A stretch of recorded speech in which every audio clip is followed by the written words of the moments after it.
Hello everyone, मैं doctor Dolly और आप सबका स्वागत करती हूँ अपने channel chemistry the way of life में।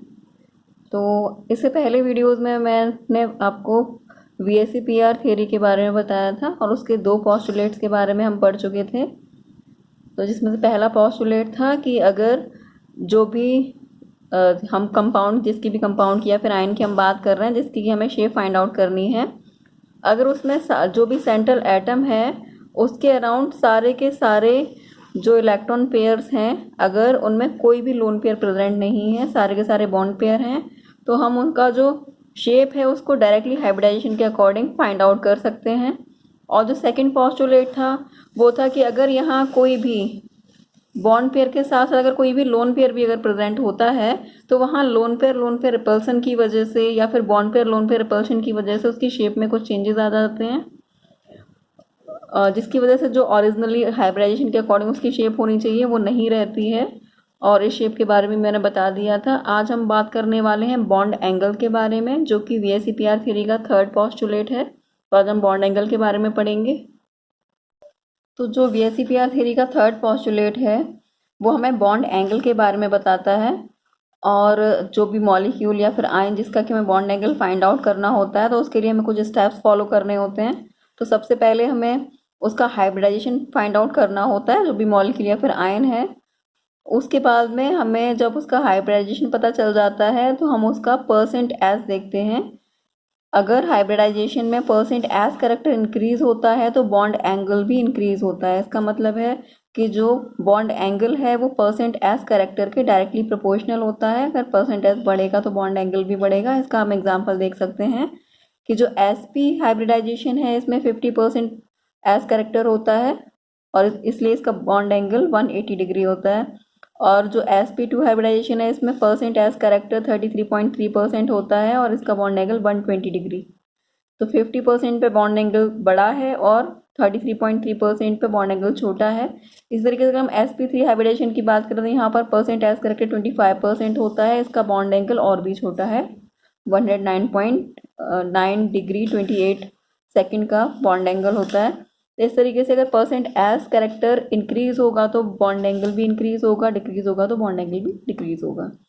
लेकिन अगर किसी केस में हाइब्रिडाइजेशन अगर सेम हो जाता है किसी भी मॉलिक्यूल का जिसका कि हमें बॉन्ड एंगल कंपेयर करना है, तो हमें उसकी नेक्स्ट प्रॉपर्टी पे ध्यान देना होता है। उसके बाद हमें क्या करना होगा, वहाँ पर हमें नंबर ऑफ लोन पेयर्स जो भी प्रेजेंट है उसको काउंट करना होता है।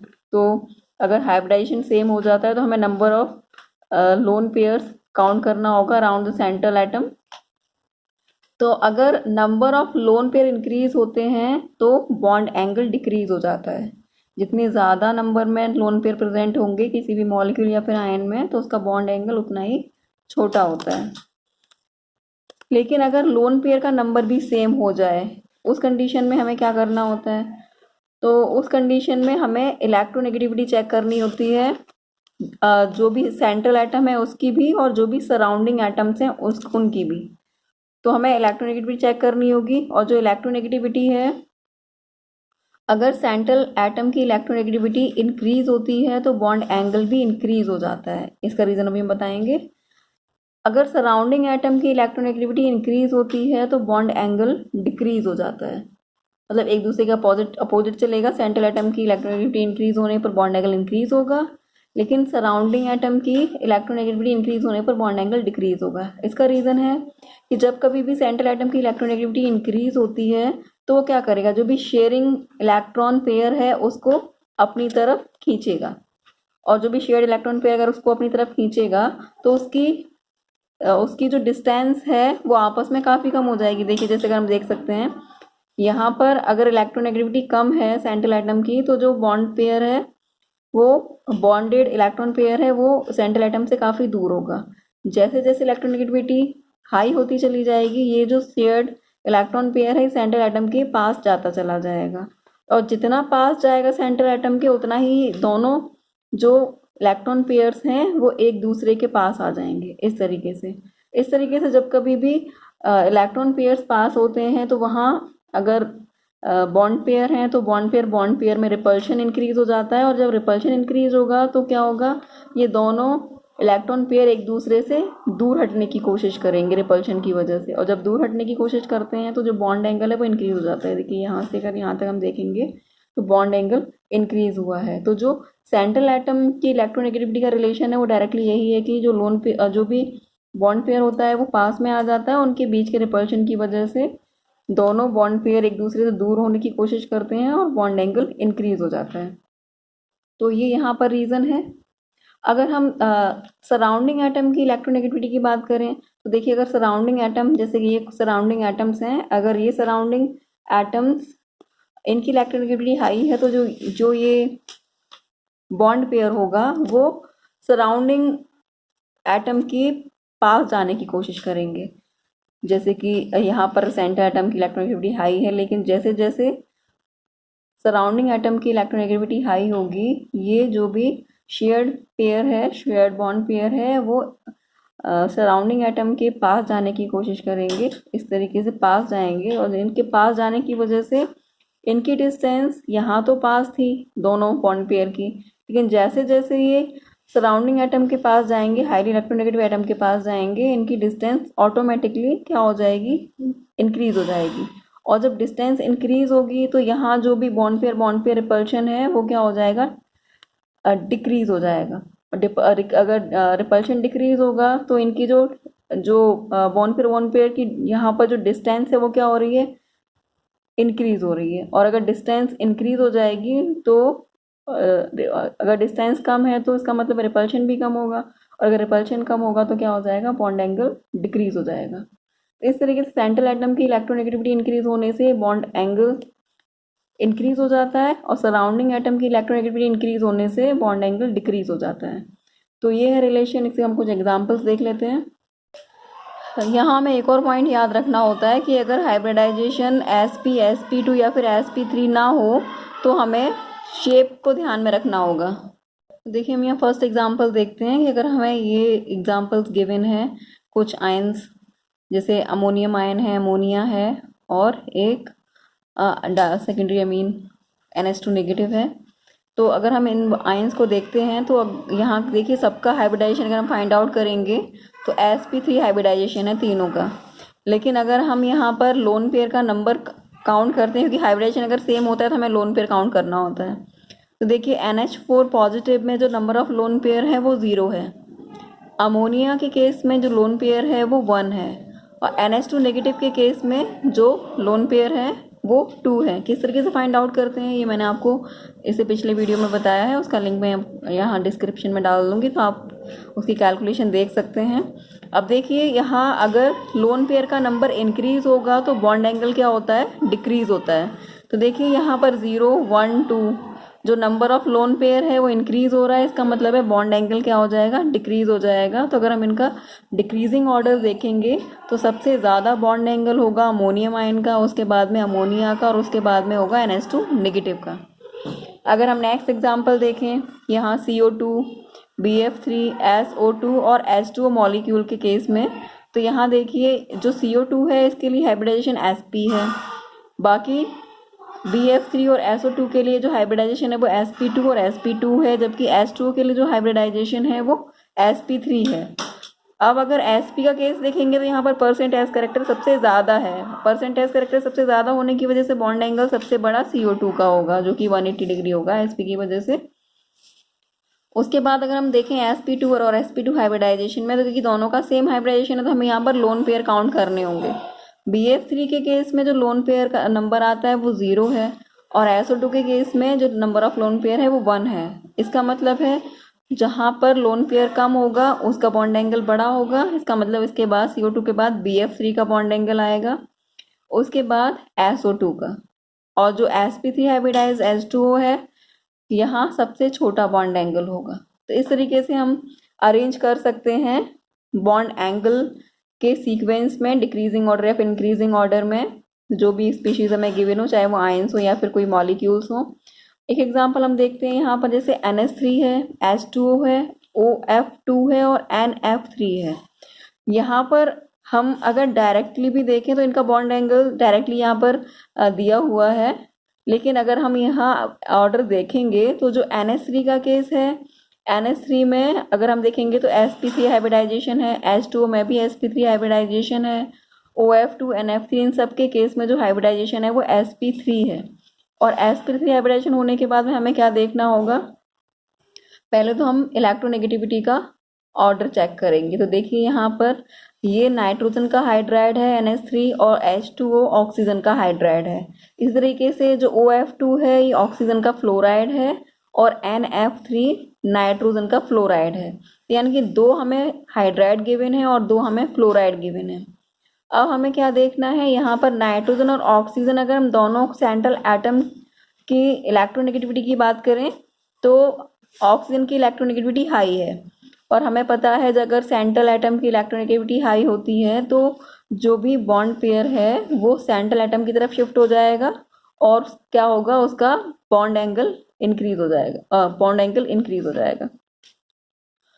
तो इस तरीके से लेकिन यहाँ क्योंकि ये एक्सेप्शनल केस है इस वजह से यहाँ हमने इसको दिखाया हुआ है कि एक्चुअल में जो बॉन्ड एंगल हम निकालेंगे वो H2O का ज़्यादा होना चाहिए NH3 के बॉन्ड एंगल से, क्योंकि यहाँ सेंट्रल एटम की जो इलेक्ट्रोनेगेटिविटी है वो हाई है। तो अगर हम सीक्वेंस में अरेंज करेंगे तो H2O को हम आगे की तरफ और उसके बाद में हम नेक्स्ट NH3 को अरेंज करेंगे।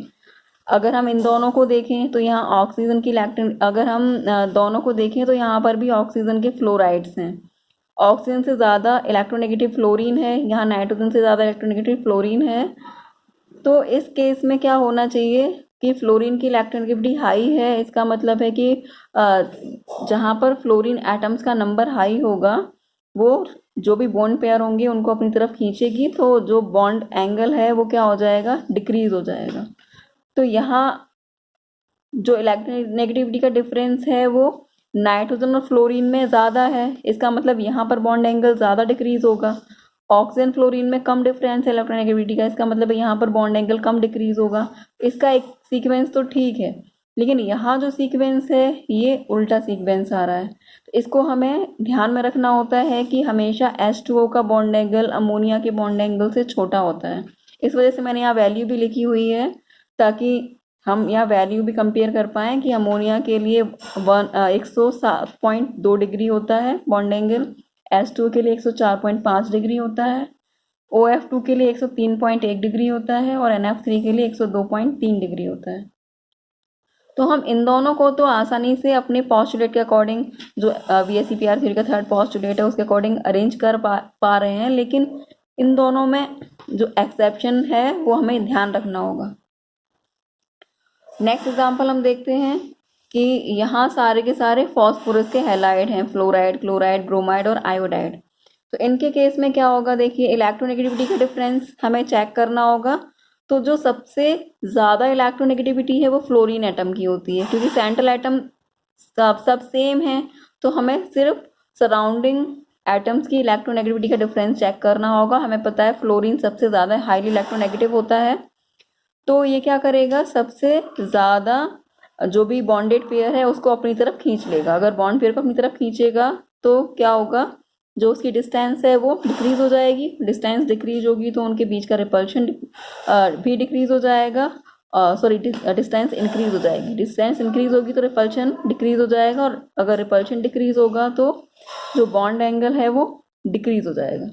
तो इस तरीके से सबसे छोटा बॉन्ड एंगल होगा BF3 का, उसके बाद इलेक्ट्रोनेगेटिविटी होती है क्लोरीन की, तो उसके बाद जो एंगल होगा वो PCl3 का होगा, उसके बाद PBr3 का, और सबसे कम इलेक्ट्रोनेगेटिव होता है आयोडीन। तो सबसे ज़्यादा जो बड़ा बॉन्ड एंगल होगा वो होगा Pi3 का। इनकी वैल्यूज़ भी यहाँ पर मैंने दी हुई हैं। तो इनका सबसे छोटा बॉन्ड एंगल जो BF3 का होगा वो 97.7 डिग्री होता है, PCl3 के लिए 100.3 डिग्री होता है, PBr3 के लिए 101 डिग्री होता है और Pi3 के लिए 102 डिग्री होता है। तो इस तरीके से ये नेक्स्ट एग्जाम्पल है। एक और एग्जाम्पल हम देखते हैं, जो पोस्टुलेट हमने अभी यहाँ पढ़ा था कि अगर कहीं पर sp, sp2, sp3 हाइब्रिडाइजेशन के अलावा भी कोई हाइब्रिडाइजेशन अगर प्रेजेंट होता है तो हमें उसकी पहले शेप चेक करनी चाहिए। तो उसकी हमें शेप चेक करनी होगी। तो नेक्स्ट एग्जाम्पल उसी से रिलेटेड है। तो यहाँ पर जो एक क्या दिया हुआ है, I3 नेगेटिव आयन गिवन है, दूसरा SnCl2 है, तीसरा BF3 और फोर्थ है H2S। तो देखिए अगर हम I3 नेगेटिव के लिए हाइब्रिडाइजेशन फाइंड आउट करते हैं तो ये sp3d आता है। SnCl2 के लिए sp2, नेक्स्ट BF3 के लिए sp2 और H2S के लिए sp3। तो इन दोनों का हाइब्रिडाइजेशन सेम है और ये sp3d है, तो हमें इसकी शेप फाइंड आउट करनी पड़ेगी पहले। तो देखिए जो I3 नेगेटिव है इसकी जो शेप होती है, यहाँ पर 3 लोन पेयर प्रेजेंट होते हैं, इस वजह से इसकी जो शेप है वो लीनियर होती है। और अगर शेप लीनियर होगी तो बॉन्ड एंगल 180 डिग्री होगा। इसका मतलब सबसे बड़ा जो बॉन्ड एंगल आएगा यहाँ पर वो I3 नेगेटिव का आएगा। इसके बाद हमें ये देखना है परसेंट एज कैरेक्टर sp2 दोनों के लिए, क्योंकि सेम हाइब्रिडाइजेशन है तो हमें लोन पेयर चेक करने होंगे। लोन पेयर देखिए SnCl2 के केस में 1 लोन पेयर है और BF3 के केस में 0 लोन पेयर है। तो जहाँ पर लोन पेयर का नंबर कम होता है उसका बॉन्ड एंगल हाई होता है। तो यहाँ पर सेकंड पोजीशन पर आ जाएगा BF3, उसके बाद थर्ड पोजीशन पर SnCl2 और जो सबसे छोटा बॉन्ड एंगल होगा वो होगा H2S का। तो हम इस तरीके से अरेंज कर लेते हैं इजीली सारे पॉइंट्स को ध्यान में रखते हुए। नेक्स्ट एग्जाम्पल अगर हम देखते हैं तो देखिए यहाँ पर एक है NO2, सेकंड है NO2 पॉजिटिव आयन और एक है NO2 नेगेटिव आयन। अगर हम यहाँ पर हाइब्रिडाइजेशन फाइंड आउट करेंगे तो sp2, sp और sp2 आता है। तो सबसे बड़ा जो बॉन्ड एंगल होगा वो sp2 के लिए sp के लिए होगा, क्योंकि परसेंटेज करके सबसे ज़्यादा है वहाँ। तो सबसे ज़्यादा बड़ा एंगल हो जाएगा NO2 पॉजिटिव का। उसके बाद हमें sp2 में लोन पेयर कंपेयर करना होगा। तो जो sp2 और sp2 में अगर हम लोन पेयर देखेंगे तो जो लोन पेयर की वैल्यू है वो NO2 के केस में आती है 1 लोन पेयर और NO2 नेगेटिव के केस में आती है यहाँ पर भी 1। तो यहाँ पर हमें क्या करना होगा, यहाँ पर जो बॉन्ड एंगल होगा वो NO2 पॉजिटिव के बाद आएगा और NO2 नेगेटिव का सबसे छोटा बॉन्ड एंगल आएगा। और इसका रीज़न है कि यहाँ पर जो लोन पेयर है वो लोन पेयर NO2 के केस में एक्चुअली में पेयर ना होकर सिंगल इलेक्ट्रॉन रहता है, जबकि NO2 नेगेटिव के केस में कंप्लीट लोन पेयर रहता है। तो जो सिंगल इलेक्ट्रॉन होगा मतलब नॉन बॉन्डेड इलेक्ट्रॉन होगा ऑर्बिटल में, ये उतना ज़्यादा ऑड इलेक्ट्रॉन जो है वो उतना ज़्यादा रिपेल नहीं कर पाएगा बॉन्ड पेयर को जितना कि कंप्लीट लोन पेयर रिपेल करेगा। तो इस रिपल्शन यहाँ पर दोनों इलेक्ट्रॉन्स प्रेजेंट हैं, इस वजह से रिपल्शन यहाँ हाई होगा सिंगल इलेक्ट्रॉन के कंपेयर में। इस वजह से सेकंड आ जाएगा NO2 और थर्ड आएगा NO2 नेगेटिव। तो इस तरीके से हम और भी बहुत सारे एग्जांपल्स कर सकते हैं, जैसे आगे और एग्जांपल्स गिवन है, जैसे मीथेन है, अमोनिया, BCl3 और ICl2 नेगेटिव है। तो हम सबसे पहले इसका हाइब्रिडाइजेशन फाइंड आउट कर लेंगे। तो जो sp3, sp3, sp2 और sp3d हाइब्रिडाइजेशन आ रहा है, तो यहाँ पर देखिए क्योंकि sp3d का जो केस है ये sp2, sp3, sp से डिफरेंट है, तो हमें यहाँ क्या देखना होगा, शेप देखनी होगी। तो इसकी जो शेप होती है वो लीनियर होती है। लीनियर के केस में सबसे बड़ा बॉन्ड एंगल होगा, तो हम सबसे पहले ICl2 नेगेटिव को अरेंज कर लेंगे। उसके बाद देखिए ये दोनों sp3 के केस हैं और ये sp2 है, तो सेकंड आ जाएगा sp2 BCl3। इसके बाद हमें यहाँ पर लोन पेयर चेक करना होगा। तो इन दोनों में CH4 में कोई भी लोन पेयर प्रेजेंट नहीं होता और NH3 में एक लोन पेयर प्रेजेंट होता है। तो नेक्स्ट बॉन्ड एंगल आ जाएगा मीथेन का और सबसे छोटा बॉन्ड एंगल होगा जहाँ पर एक लोन पेयर प्रेजेंट है अमोनिया का। तो इस तरीके से ये लीनियर शेप होगी, ये ट्राइगोनल प्लेनर शेप होगी, मीथेन की टेट्राहेड्रल शेप होगी और अमोनिया की पिरामिडल शेप होगी। तो इस तरीके से बॉन्ड एंगल के सीक्वेंस में और शेप का जो डिफरेंस है वो हम आसानी से ऑर्गेनाइज कर सकते हैं। यहाँ पर नेक्स्ट एग्जांपल में यहाँ CS2, SO3 और SO3 नेगेटिव गिवन है। अगर हम इसका हाइब्रिडेशन फाइंड आउट करेंगे तो sp, sp2, sp3 है। इजीली हम इसको लोन पेयर भी हमें चेक करने की ज़रूरत नहीं है, आसानी से हम इसका बॉन्ड एंगल फाइंड आउट कर सकते हैं। सबसे ज़्यादा हो जाएगा CS2 का, उसके बाद SO3 का और सबसे छोटा होगा SO3 नेगेटिव का। तो इस तरीके से हम बॉन्ड एंगल, लोन पेयर के साथ उनका रिलेशन कैसे डिक्रीज करता है, इलेक्ट्रोनेगेटिविटी इंक्रीज होने पर सेंट्रल एटम की या फिर डिक्रीज होने पर किस तरीके से बॉन्ड एंगल में डिफरेंस आ जाता है, सराउंडिंग की इलेक्ट्रोनेगेटिविटी बढ़ने से या फिर डिक्रीज होने से किस तरीके से बॉन्ड एंगल में डिफरेंस आ जाता है, ये सारी चीज़ें हम इस पोस्टुलेट BSc-PR थ्योरी के इस पोस्टुलेट के अकॉर्डिंग फाइंड आउट कर सकते हैं। और इस तरह के क्वेश्चन बहुत सारे एग्जाम्स में पूछे जाते हैं। जैसे जो भी कॉम्पिटिटिव एग्ज़ाम होंगे केमिस्ट्री के, चाहे वो असिस्टेंट प्रोफेसरशिप के लिए हो, चाहे CSIR नेट GRF का एग्ज़ाम हो, चाहे PGT केमिस्ट्री हो, गेट का एग्ज़ाम हो, इन सारे एग्ज़ाम्स में इस टाइप के क्वेश्चंस बहुत पूछे जाते हैं। नेक्स्ट एग्जाम्पल देखिए, यहाँ पर हमने जो हाइड्राइड लिए हुए हैं ऑक्सीजन फैमिली के। तो देखिए यहाँ पर जो ऑक्सीजन फैमिली के सारे मेंबर्स हैं, इस वजह से जो हाइड्रोजन एटम है यानी कि सराउंडिंग एटम तो सेम है हाइड्राइड से सारे, और जो इलेक्ट्रोनेगेटिविटी है वो सेंट्रल एटम की यहाँ पर डिफरेंट है। तो हमने क्या पढ़ा है, जैसे जैसे सेंट्रल एटम की इलेक्ट्रोनेगेटिविटी इंक्रीज होती चली जाती है, वैसे वैसे बॉन्ड एंगल भी इंक्रीज होता चला जाता है। तो देखिए यहाँ पर सबसे ज़्यादा हाईली इलेक्ट्रोनेगेटिव होगा ऑक्सीजन, उसके बाद सल्फर, फिर सेलेनियम और उसके बाद टेल्यूरियम। तो इस तरीके से जो सबसे बड़ा बॉन्ड एंगल होगा वो H2O का होगा, उसके बाद H2S का, उसके बाद H2SE का और उसके बाद H2T का। क्योंकि यहाँ सारे के सारे ऑक्सीजन फैमिली के हाइड्राइड्स हैं, तो जो हाइब्रिडाइजेशन आएगा वो भी सबके लिए सेम आएगा, और जब सबके लिए सेम आएगा तो हमें इलेक्ट्रोनेगेटिविटी चेक करनी होगी या तो सेंट्रल एटम की या फिर सराउंडिंग की। सराउंडिंग तो सारे एक जैसे हैं लेकिन सेंट्रल एटम डिफरेंट हैं, इस वजह से हम इलेक्ट्रोनेगेटिविटी के बेसिस पर यहाँ पर अरेंज करेंगे। नेक्स्ट एग्जांपल देखेंगे तो यहाँ पर अमोनिया फैमिली मतलब नाइट्रोजन फैमिली के हाइड्राइड्स हैं।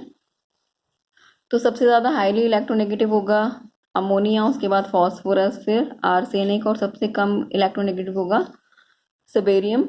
तो यहाँ अगर हम बॉन्ड एंगल के सीक्वेंस में अरेंज करेंगे, सबसे बड़ा बॉन्ड एंगल अमोनिया का होगा, फिर फॉस्फीन का होगा, उसके बाद आर्सेनिक का हाइड्राइड, और फिर यहाँ SbS3 होगा। तो ये इलेक्ट्रोनेगेटिविटी के केस के अकॉर्डिंग हम यहाँ अरेंज कर देंगे, लेकिन एक यहाँ यूनिक केस है। यहाँ अगर हम नेक्स्ट एग्जांपल देखते हैं BF3, BCl3, BBr3 का, तो इसके लिए हमें फोर्थ पॉस्टुलेट पे जाना पड़ेगा। तो देखिए जो फोर्थ पॉस्टुलेट है BACPR थ्योरी का, वो कहता है all electron pairs around the central atom are bond pair and the surrounding atoms are identical, then change in electron negativity in the central atom as well as in the surrounding atom does not alter the bond angle and molecule possess identical या फिर ideal regular shape या फिर symmetry. तो देखिए यहाँ पर क्या case आ रहा है, जो एग्जाम्पल है नेक्स्ट BF3, BCl3, BBr3, यहाँ पर सारे के सारे सेंट्रल एटम आइडेंटिकल हैं और जो सारे के सारे सराउंडिंग एटम्स हैं वो भी आइडेंटिकल हैं क्योंकि हेलोजेंस हैं सारे के सारे। और इस केस में अगर हम हाइब्रिडाइजेशन फाइंड आउट करते हैं तो सबका हाइब्रिडाइजेशन sp2 आएगा, और sp2 आने के बाद अगर यहाँ कोई भी लोन पेयर प्रेजेंट नहीं है, सारे के सारे जो इलेक्ट्रॉन पेयर्स हैं वो बॉन्ड पेयर्स हैं, तो उस केस में सेंट्रल एटम आइडेंटिकल है, सराउंडिंग एटम आइडेंटिकल हैं क्योंकि सारे हैलोजेंस हैं, और जो हाइब्रिडाइजेशन आ रहा है उसके अकॉर्डिंग कोई भी लोन पेयर प्रेजेंट नहीं है। तो उस केस में यहाँ इलेक्ट्रोनेगेटिविटी का डिफरेंस चाहे कुछ भी हो सराउंडिंग का, उस केस में क्या होता है, सबका बॉन्ड एंगल इक्वल हो जाता है। तो ये केस हमें याद रखना होगा कि अगर सेंट्रल एटम आइडेंटिकल हैं, सराउंडिंग एटम भी आइडेंटिकल है, मतलब आइडेंटिकल का मतलब हो गया हेलोजन हेलोजन है, उनकी इलेक्ट्रोनेगेटिविटी इसके बॉन्ड ऑर्डर पे कोई भी इफेक्ट नहीं डालेगी अगर वहाँ कोई भी लोन पेयर प्रेजेंट नहीं है। सबका जो बॉन्ड एंगल होगा वो आइडेंटिकल होगा और जो शेप होगी वो भी आइडियल और रेगुलर शेप होगी। तो यहाँ पर सबका sp2 हाइब्रिडाइजेशन है और sp2 हाइब्रिडाइजेशन के लिए शेप आती है वो ट्राइगोनल प्लेनर होती है। तो यहाँ पर जो तीनों के तीनों मॉलिक्यूल्स हैं, इन तीनों मॉलिक्यूल्स के अलावा जैसे SO3 है, CO3 2 नेगेटिव है, यहाँ कोई भी लोन पेयर प्रेजेंट नहीं होगा और जो हाइब्रिडाइजेशन है वो sp2 होगा। तो इस केस में जो बॉन्ड एंगल हो जाएगा इन सारे के सारे मॉलिक्यूल और आयंस का, वो क्या हो जाएगा, 120 डिग्री आइडेंटिकल होगा, और जो शेप होगी वो आइडियल ट्राइगोनल प्लेनर होगी। और यहाँ पर जो कार्बोनेट आयन होता है ये तो रेजोनेंस हाइब्रिड भी होता है। इसी तरीके से एक और एग्जांपल हम देख सकते हैं कि जो CCl4, CH4, XeO4, SiCl4, इन सब में जो हाइब्रिडाइजेशन होगा वो sp3 होगा। यहाँ सबके सेंट्रल एटम है वो डिफरेंट है, यहाँ carbon carbon silicon carbon family का ही है, लेकिन जीनॉन इनर्ट गैस है तो इन सब का हाइब्रिडाइजेशन क्योंकि आइडेंटिकल है और यहाँ कोई भी लोन पेयर प्रेजेंट नहीं होगा, इसीलिए इनकी जो शेप होगी वो आइडियल टेट्राहेड्रल होती है। और क्योंकि शेप रेगुलर आइडियल टेट्राहेड्रल है, इस वजह से इनका जो बॉन्ड एंगल होगा वो सभी का इक्वल होगा। सराउंडिंग की इलेक्ट्रोनेगेटिविटी का कोई भी इफेक्ट नहीं पड़ेगा या फिर सेंट्रल एटम की इलेक्ट्रोनेगेटिविटी का कोई भी इफेक्ट इनके बॉन्ड एंगल पे नहीं पड़ेगा। तो हम इस तरीके से फाइंड आउट करते हैं कि बॉन्ड एंगल किस केस में सराउंडिंग और सेंट्रल एटम की इलेक्ट्रोनेगेटिविटी में डिफरेंस होने पर भी आइडेंटिकल रहता है। ये कुछ केसेस हमें याद रखने पड़ेंगे और बाकी का तो हम इन पोस्टुलेट के सीक्वेंस में रूल्स को याद करके आसानी से बॉन्ड एंगल का ऑर्डर फाइंड आउट कर सकते हैं। तो होप ये वीडियो आपको समझ में आया होगा और जो भी मैंने बॉन्ड एंगल के बारे में VSEPR के 2 पोस्टुलेट्स आपको बताएं वो भी आपको अच्छे समझ में आए होंगे। अगर कोई भी डाउट हो तो आप उसके रिलेटेड या कोई क्वेश्चन आपको पूछना हो तो आप कमेंट बॉक्स में कमेंट डाल सकते हैं। और अगर ये वीडियो आपको पसंद आया हो तो नेक्स्ट वीडियोस में और VSEPR के आगे वाले पोस्टुलेट्स लेकर आने वाली हूँ, तो आप कंटिन्यूसली वीडियोस को फॉलो करते रहें।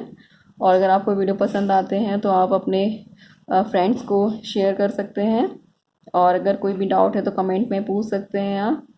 और अगर आपने अभी तक चैनल को सब्सक्राइब नहीं किया है तो चैनल को सब्सक्राइब कर दें ताकि आप कंटिन्यूसली मेरे वीडियोस आप तक पहुंच सकें और जैसे नया वीडियो आए तो आप उसको तुरंत आप तक पहुंच जाए उसका नोटिफिकेशन। अगर बेल आइकन को आप दबा देते हैं तो आपको नोटिफिकेशन भी तुरंत मिल जाएगा। तो आज की वीडियो में इतना ही, होप ये आपको पसंद आया होगा। नेक्स्ट वीडियो में फिर मिलते हैं नए पोस्टुलेट के साथ, 5th पोस्टुलेट के साथ। तब तक के लिए थैंक यू।